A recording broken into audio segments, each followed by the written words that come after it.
नमस्कार दर्शक बंधु पवित्र सावित्री अमावास्यार हार्दिक अभिनंदन एवं शुभकामना जणाई आजिर कार्यक्रमटी को आरंभ करिबा एवं एही सावित्री अमावास्या दिन आपणक जीवन रे निश्चित भाव रे बड़ा परिवर्तन आनिब।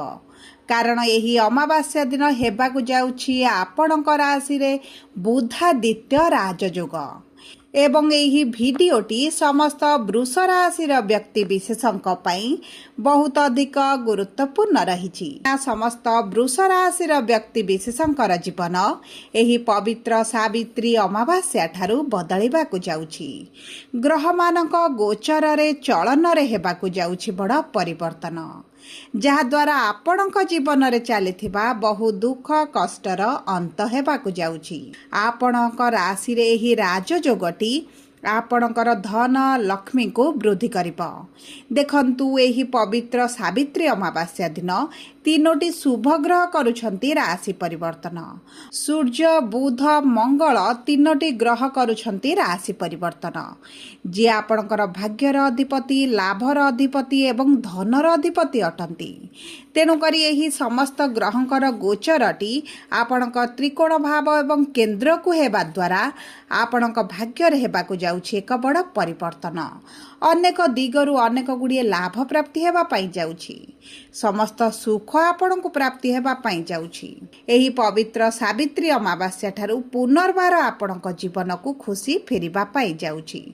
किंतु केउ क्षेत्र गुड़िकर आपणकु शुभ खबर प्राप्ति हेबो ताहा भिडियो रे आगकु जणाइबी।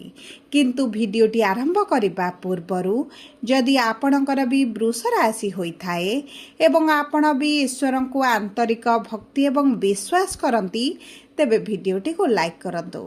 कमेंट बॉक्स रे जय जगन्नाथ जय माँ लक्ष्मी अवश्य लिखि दियंतु। ता सहित आम सह जोगाजोग करिबा पई वीडियोर मध्य भाग रे एक व्हाट्सएप नंबर टी दिया जाइछि। जो नंबर साहाय्य आपण आम सह जोगाजोग करी निजर नूतन कुंडली प्रस्तुत करि परिबे, कुंडली विश्लेषण कराई परिबे, किंबा आपणकर चाकरी विवाह व्यवसाय प्रेम संपर्क शिक्षा स्वास्थ्य को नहीं किछि समस्या रहिछि ताहार सहजर एवं स्वल्प मूल्य रे समाधान करि परिबे। सेतिपाई आपण आम सह वीडियोर शेष पर्यंत जोड़ी होई रुहंतु एवं व्हाट्सएप नंबर माध्यम रे आम सह जोगाजोग करी खूब कम मूल्य रे आपणक समस्यार समाधान करंतु।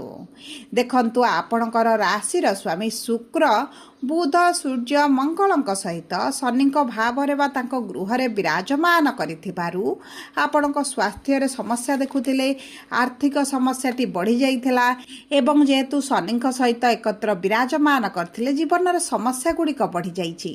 अर्थ सुझिबा पई आपण सक्षम होई पारु नाहंती, मानसिक दुश्चिंता भितर रहुछंती।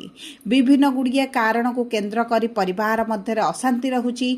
मेडिकल रे अर्थ आपणकर खर्च हेउछि एवं देखंतु आपणक परिस्थिति आग अपेक्षा बहुत भाव रे प्रभावित हेबारे लागिछि। किंतु एही सब परिस्थिति आपण बाहरिबा पई जाउछंती। अर्थर समस्या दूर हेबा सहित आपणक भाग्य आपणक साथ देबा पई जाउछि। तेबे देखंतु वृष राशिर तीनोटी नक्षत्र रही थाए, कृत्तिका वृष, रोहिणी वृष एवं मृगशिरा वृष राशि। सर्वप्रथम जानिबा कृत्तिका वृष राशिर व्यक्ति विशेषଙ୍କ जीवन रे एही सावित्री अमावास्या ठारू की प्रकार परिवर्तन आसीबा पई जाउछि। देखंतु आपण मानकर नक्षत्र अधिपति होचंती सूर्य, विराजमान करिछले आपणकर एकादश भाव रे किंतु द्वादश भाव को गोचर करिछंती। द्वादश भाव रे सूर्य बुध एकत्र विराजमान करी बुधादित्य राजयोग बनाउछंती। आपणकर जो मेडिकल रे अर्थ खर्च बढ़ुतला ताहा कमी जिवो। जदि आपण मेडिकल लाइन रे किछि कैरियर बनाउछंती, वैदेशिक मुद्रा रोजगार करूछंती, तेबे आपणकर आय रे वृद्धि घटिबो। आपणक कैरियर रे आपण ग्रोथ देखिबे। जदि आपण विदेश जीवा पई चाहुतिले, विदेश ग्रस्त रे आपणकर समस्या आसुतिला, तेबे सेही समस्या आपणकर दूर होई जिवो। सबुठारु बड़ कथा हेउची आपणकर राशि को गोचर करूछंती माने आपणक सरकारी चाकरी रो अति प्रबल योग बनुछि। जे व्यक्ति माने सरकारी चाकरी पई प्रिपरेशन हेउचंती, परीक्षा देउचंती, इंटरव्यू एंट्रांस देउचंती, ତେବେ 16 ମେ ବା ଏହି ସାବିତ୍ରୀ ଅମାବାସ୍ୟା ପରଠାରୁ ଆପଣଙ୍କ ପାଇଁ ଅତ୍ୟନ୍ତ ଶୁଭଦାୟକ ସମୟ ରହୁଛି। ସରକାରୀ ଚାକିରିରେ ପ୍ରାପ୍ତ ହେବା ସହିତ ବିବାହରେ ଆସୁଥିବା ବାଧା ବିଘ୍ନ ଦୂର ହୋଇଯିବ। ବୈବାହିକ ସମ୍ପର୍କରେ ମଧୁରତା ଫେରିବ। ପାର୍ଟନରସିପ୍ରେ ଯଦି ବ୍ୟବସାୟ କରୁଛନ୍ତି ଲାଭ ବୃଦ୍ଧି ହେବ। ଏବଂ ଦେଖନ୍ତୁ, ଯଦି ନୂତନ ଭାବରେ କିଛି ବ୍ୟବସାୟ ଆରମ୍ଭ କରିବା ପାଇଁ ଚାହୁଁଛନ୍ତି ଉତ୍ତମ ସମୟ ଆପଣଙ୍କ ପାଇଁ ରହିଛି। ଏବେ ଆସନ୍ତୁ ଜାଣିବା ରୋହିଣୀ ବୃଷ ରାଶି ବା 4/2 ବୃଷ ରାଶିର ବ୍ୟକ୍ତିବିଶେଷ ମାନଙ୍କର ନକ୍ଷତ୍ର ଅଧିପତି ହେଉଛନ୍ତି ଚନ୍ଦ୍ରମା ଏବଂ ଚନ୍ଦ୍ରମା ହେଉଛନ୍ତି ତୃତୀୟ ଭାବର ସ୍ୱାମୀ, ଯିଏ 2.5 ଦିନରେ ଥରେ ରାଶି ପରିବର୍ତ୍ତନ କରନ୍ତି। କିନ୍ତୁ ଗୁରୁ ଆପଣଙ୍କର ଦ୍ୱିତୀୟ ଭାବରେ ଧନର ଭାବରେ ଥିବାରୁ ଆର୍ଥିକ ସମସ୍ୟା ଆପଣଙ୍କର ଦୂର ହେବ।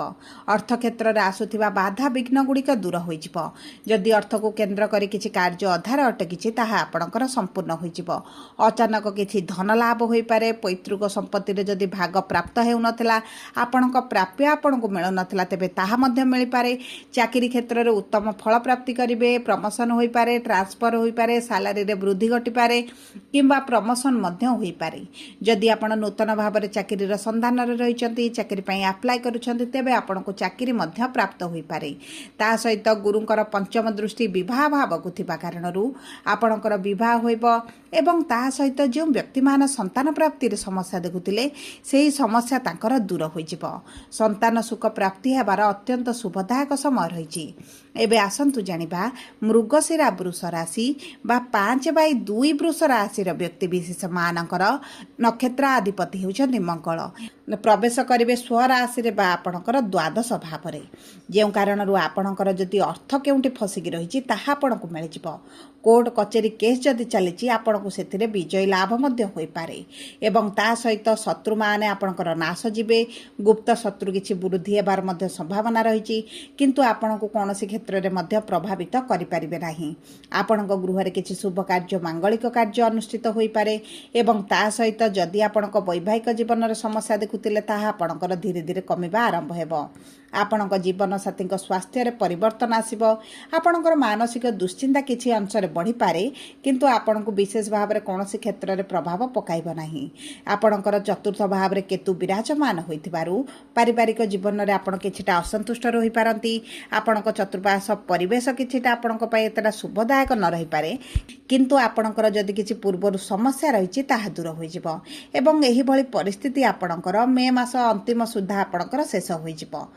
ଏବଂ ତା ସହିତ ଦଶମ ଭାବରେ ରାହୁ ବିରାଜମାନ ହୋଇଥିବାରୁ ବହୁତ ସହଜରେ ଆପଣଙ୍କ କର୍ମକ୍ଷେତ୍ର ଗୁଡ଼ିକରେ କାର୍ଯ୍ୟଗୁଡ଼ିକ ସମ୍ପନ୍ନ କରିଦେବେ ଏବଂ କର୍ମକ୍ଷେତ୍ରରେ ଆସୁଥିବା ବାଧାବିଘ୍ନ ଦୂର କରିବେ। କୋର୍ଟ କଚେରୀ କେସ୍ରେ ଆପଣଙ୍କର ବିଜୟ ଲାଭ ହେବ ଏବଂ ଆର୍ଥିକ କ୍ଷେତ୍ରରେ ଆପଣ ନିଶ୍ଚିତ ଭାବରେ ସ୍ୱଚ୍ଛଳ ପରିସ୍ଥିତି ଦେଖିବେ। ଯଦି ଆପଣଙ୍କର ସ୍ୱାସ୍ଥ୍ୟରେ ପୂର୍ବରୁ କିଛି ସମସ୍ୟା ରହିଥିଲା ତେବେ ତାହା ଦୂର ହୋଇଯିବ। ରୋଗ ପ୍ରତିରୋଧକ ଶକ୍ତିରେ ବୃଦ୍ଧି ଘଟିବ। ଅଶୁଭତ୍ୱକୁ ଦୂର କରି ଶୁଭାଶୁଭ ଫଳକୁ ବୃଦ୍ଧି କରିବା ପାଇଁ ଆପଣ ପ୍ରତିଦିନ ଶୁକ୍ରଙ୍କର ବୀଜ ମନ୍ତ୍ର ଜପ କରନ୍ତୁ। ସୂର୍ଯ୍ୟଙ୍କୁ ପ୍ରାତଃ ସମୟରେ ଜଳ ଅର୍ପଣ କରନ୍ତୁ। ଆଦିତ୍ୟ ହୃଦୟ ସ୍ରୋତ ପାଠ କରନ୍ତୁ। ଗୋମାତାଙ୍କୁ ଗୁରୁବାର ଦିନ ରୁଟିରେ କିଛିଟା ଗୁଡ଼ ମିଶାଇ ଖାଇବା ପାଇଁ ଦିଅନ୍ତୁ। ଅଧିକ ପରିସ୍ଥିତି ଯଦି ସଙ୍କଟପୂର୍ଣ୍ଣ ଅଛି, ଆର୍ଥିକ ସ୍ଥିତିରେ ଖରାପ ଚାଲିଛି, ତେବେ ଶ୍ରୀ ସୂକ୍ତମ ପାଠ କରିବା ସହିତ ଲକ୍ଷ୍ମୀଙ୍କ 10 ନାମକୁ ଜପ କରନ୍ତୁ। ଆପଣଙ୍କ ପାଇଁ ଅତ୍ୟନ୍ତ ଶୁଭଦାୟକ ରହିବ। ଯଦି ଆପଣଙ୍କର ବୃଷ ରାଶି ହୋଇଥାଏ, ଭିଡ଼ିଓଟି କିଭଳି ଲାଗିଲା କମେଣ୍ଟ ବକ୍ସରେ ଲେଖି ଜଣାନ୍ତୁ। ଯଦି ଆପଣଙ୍କ ପ୍ରିୟଜନଙ୍କର ବୃଷ ରାଶି ହୋଇଥାଏ, ଭିଡ଼ିଓଟି ତାଙ୍କ ସହିତ ସେୟାର କରନ୍ତୁ। ପ୍ରଥମ ଥର ଆମ ଚ୍ୟାନେଲକୁ ଆସିଛନ୍ତି, ଚ୍ୟାନେଲଟିକୁ ସବସ୍କ୍ରାଇବ୍ କରନ୍ତୁ।